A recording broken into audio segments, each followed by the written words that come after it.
গ্রামের এক প্রান্তে থাকত রঘু নামের এক লোক। ছোট একটি ঘর, সামান্য জমি আর একটি গরু, এই ছিল তার সব সম্বল। তবু তার মন কখনো তৃপ্ত হতো না। আমার এত কষ্ট কেন? অন্যরা কত বড় বড় বাড়িতে থাকে আর আমি এখানে পড়ে আছি।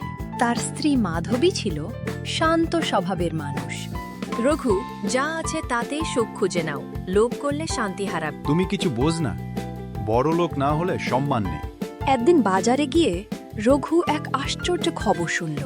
জঙ্গলের পুরনো বটগাছের নিচে গুপ্তধন আছে, কিন্তু সেখানে ভয়ঙ্কর কূপ রয়েছে। ভয় দেখিয়ে সবাইকে দূরে রাখে। ধনটা আমি একাই নেব। রাতে অন্ধকারে রঘু জঙ্গলে গেল। আজ যদি সোনা পাই তাহলে আর কাউকে তোয়াক্কা করব না।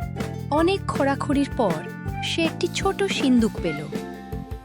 আহা, সোনা, কিন্তু এত অল্প কেন? নিশ্চয়ই আরো আছে। লোভ তার চোখ ঢেকে দিল। সে আরো গভীরে খুঁড়তে লাগল। বড় ধন সবসময় গভীরে লুকানো থাকে।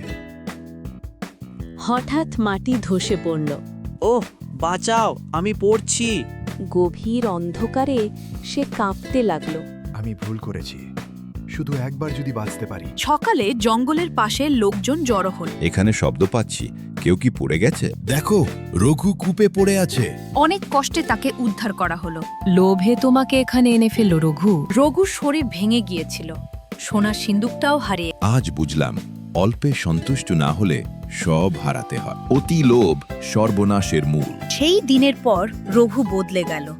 সে আর কারো সম্পদের দিকে তাকালো না। যা ছিল তাই নিয়ে সে নতুন করে জীবন শুরু